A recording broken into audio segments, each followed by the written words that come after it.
Commercial landlords in San Francisco are suing over the debt forgiveness law that says that their tenants could stop paying rent if they had to be shut down during the pandemic. I'm Tony, and this is Real Estate Investing and Landlord News. Alright, so I have an interesting article for you today, and it's going over something that's happening in San Francisco.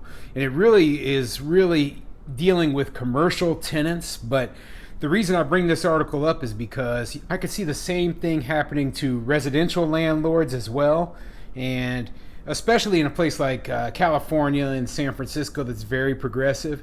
So what's happening is they put into place a debt forgiveness law for these businesses that were shut down during the pandemic. Okay, so basically what they're saying is, hey, let's say for an example, a restaurant in the city of San Francisco was forced to shut down due to all the coronavirus restrictions that the city put into place.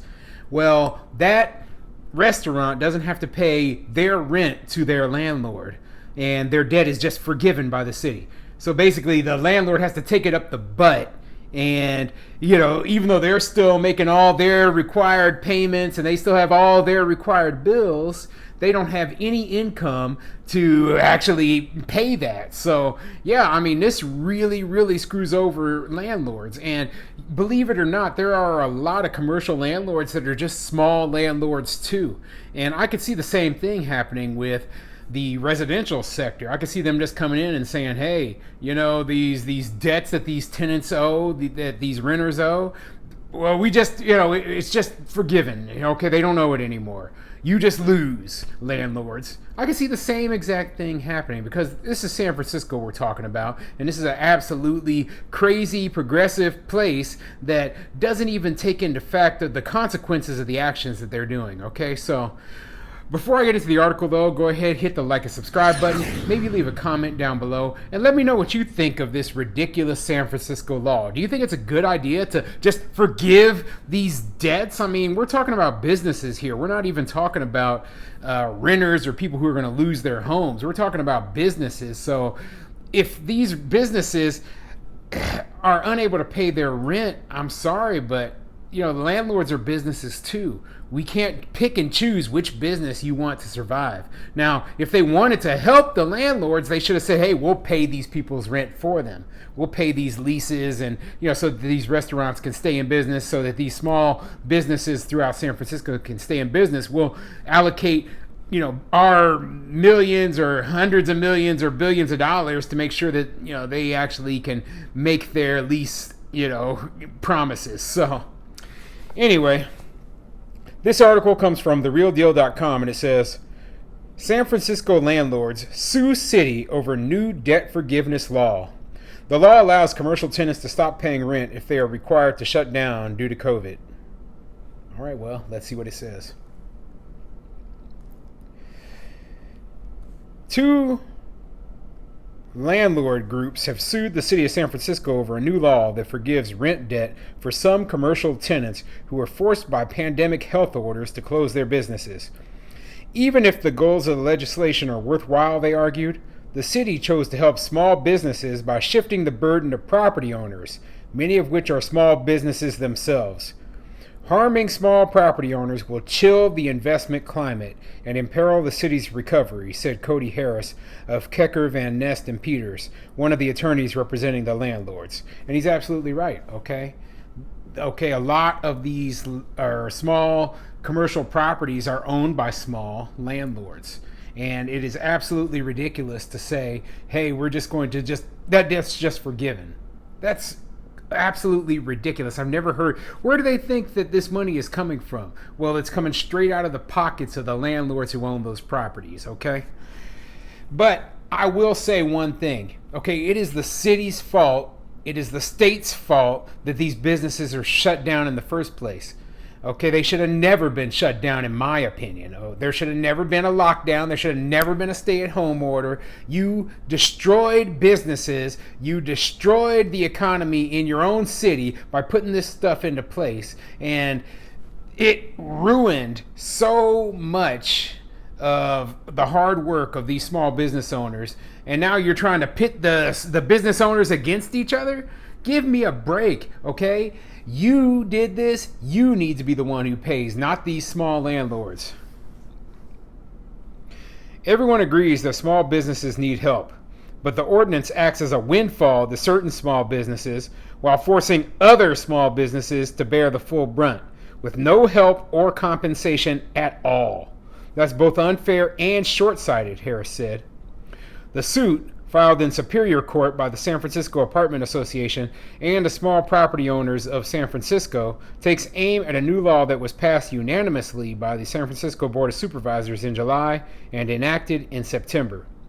The city estimates the law could mean forgiveness of up to $600 million in rent debt for small businesses such as gyms, hair salons, and bars that had to shut down for months during shelter-in-place restrictions. And let me just say this, okay?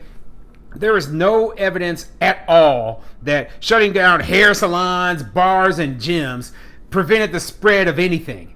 Okay, there's no evidence of that at all. They just took a hammer to the situation. They're trying to beat the nail in, and they were just beating away with this hammer, and they destroyed these businesses, and now they're trying to destroy these landlords. And that's completely ridiculous, okay? Now, I don't think that it's fair that they shut these businesses down, but they did do it. So like I said before, they need to pay. They need to pay. They shut the businesses down, so all these other businesses were suffering because of their actions, and they didn't even realize what they were doing. Businesses that made up to $25 million in gross income during 2019 qualify. Most companies with offices do not, unless they are registered as a 501c3 nonprofit. The new law also does not impact residential tenants, some of whom have been calling for a debt strike of their own. Supervisor Dean Preston sponsored the legislation in May after $24 million in city aid to help with rent, payroll, and other bills, as well as state and federal loans, had not done enough to assist small businesses still burdened by rental debt and unable to reopen, he told the San Francisco Chronicle when the legislation was introduced. So yeah, they didn't have enough money to help these businesses stay open. So they are the cause. They're basically saying they're the rent cause of this. But if you notice in that prior paragraph, they also said that the tenants want to do a debt strike of their own. Okay, they want their debts just gone. And believe me, I believe 100% that the city of San Francisco would probably do it. Okay, they probably would just wipe these people's debt gone forever, and just the landlords will just take care. Don't worry, they're all super rich. They swim in money bins full of coins, gold coins, and yeah, they'll be fine. No, okay. Like I've said before, the majority of landlords out there are small landlords who own like one, maybe two properties. And by not getting their rent, if they didn't get any of that rental assistance money that came out, then they're just completely screwed, okay?